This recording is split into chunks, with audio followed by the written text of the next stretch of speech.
Area 51। आखिर क्या है एरिया 51 और क्यों ये जगह इतनी रहस्यमयी है? क्या कनेक्शन है एरिया 51 का एलियन से और क्या कनेक्शन है एलिमेंट 115 का ग्रेविटेशनल वेव से?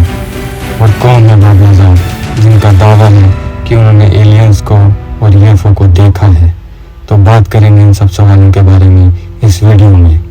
नेवाडा, मई 1953। Nuclear test series Upshot Knothole के अंदर एक न्यूक्लियर टेस्ट किया गया। ब्लास्ट के कुछ ही सेकंड बाद एक डिस्क शेप जैसा ऑब्जेक्ट तेजी से आसमान से नीचे आते हुए दिखाई देता है और पहाड़ के पीछे गायब हो जाता है। 2 दिन बाद गवर्नमेंट ऑफिशियल्स एक साइंटिस्ट की टीम को एक बहुत ही क्यूरियस मिशन पे भेजते हैं। उनको इन्वेस्टिगेट करना था एक क्रैश्ड अनआइडेंटिफाइड फ्लाइंग ऑब्जेक्ट यानी यूएफओ को, जो किंगमैन एरिज़ोना के पास क्रैश हुआ था। इस यूएफओ का डायमीटर 40 फुट था और इस क्रैश के साथ 4 एलियंस को जोड़ा जा रहा था। एयरक्राफ्ट और एलियंस को एरिया 51 में ले जाया जाता है। नेवाडा, लास वेगस से 130 किलोमीटर दूर यूएस एयरफोर्स की एक सीक्रेट फैसिलिटी है जिसे एरिया 51 के नाम से जाना जाता है।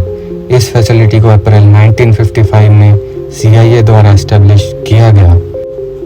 इस फैसिलिटी का उद्देश्य था स्टेल्थ एयरक्राफ्ट्स की डेवलपमेंट एंड टेस्टिंग करना, जिसमें लॉकहीड और ब्लैकबर्ड जैसे एयरक्राफ्ट शामिल हैं। इसके अलावा यहाँ पे सोवियत यूनियन के कैप्चर किए गए एयरक्राफ्ट पे भी रिसर्च की जाती थी। लेकिन ये जगह ज़्यादा फेमस है एलियंस और यूएफओ और उनके ऊपर होने वाली रिसर्च की स्टोरीज के लिए। जे रोड, जो किंगमैन यूएफओ क्रैश का एक सर्वाइवर था, कुछ लोग जो एरिया 51 में काम कर चुके हैं दावा करते हैं कि उन्होंने जे रोड को देखा है और उसके साथ काम किया है। उनके अकॉर्डिंग जे रोड यूएस मिलिट्री के साथ मिलकर एलियन टेक्नोलॉजी को रिवर्स इंजीनियर करने में उनकी मदद कर रहा था। कैप्टन बिल न्यूहाउस, जो एक फॉर्मर नेवी पायलट थे, उन्होंने बाद में यूएस एयरफोर्स के लिए एरिया 51 में काम किया। उनका टास्क था एलियन एयरक्राफ्ट को स्टडी करना और उसे रिवर्स इंजीनियर करना, जो कि एक्सीडेंट में पाया गया था। उनका जे रोड के साथ डायरेक्ट कांटेक्ट था और उनके अनुसार वो एक पैरट जैसी आवाज में बात करता था। And I called him J-Rod. That's the name that the linguist gave him.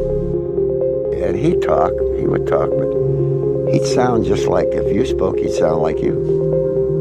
You know, he's like one of the, a parrot, but he'd try and answer your question.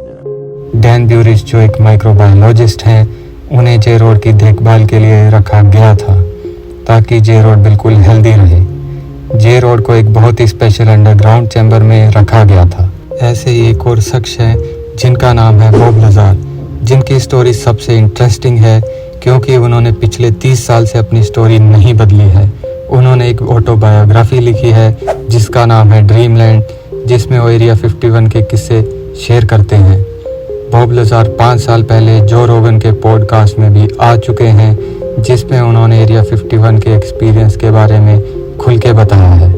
Bob लज़ार के अनुसार वो area 51 से 24 kilometre दूर south में S4 नाम की दूसरी secret location पे काम कर रहे थे, जिसमें उनका टास्क था एलियन एयरक्राफ्ट के प्रोपल्शन सिस्टम को स्टडी करना और उसे रिवर्स इंजीनियर करना। उन्होंने अपने कलीग बैरी के साथ 6 महीने तक एरिया 51 में काम किया, जिसमें उन्होंने पाया कि यूएफओ के रिएक्टर में element 115 as a fuel use हो रहा था। रिएक्टर एयरक्राफ्ट के डेड सेंटर में था।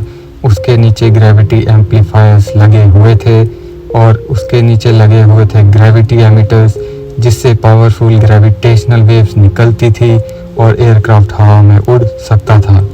एलिमेंट 115 यानी मॉस्कोवियम को पहली बार 2003 में सिंथेसाइज किया गया।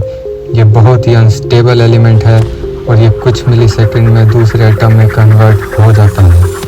कई सालों बाद एरिया 51 पे यूएस गवर्नमेंट ने अपनी चुप्पी तोड़ी और 2005 में फ्रीडम ऑफ इंफॉर्मेशन के तहत एक रिक्वेस्ट फाइल की गई, जिसके रिस्पॉन्स में 13 जून 2013 में यूएस गवर्नमेंट ने एरिया 51 को एक्नॉलेज किया। तो दोस्तों, ये थी कहानी एरिया 51 की। तो आपको क्या लगता है कि एलियन सच में हैं और क्या यूएस गवर्नमेंट हमसे कुछ छुपा रही है? अपनी कमेंट्स में राय ज़रूर दें। जय हिंद।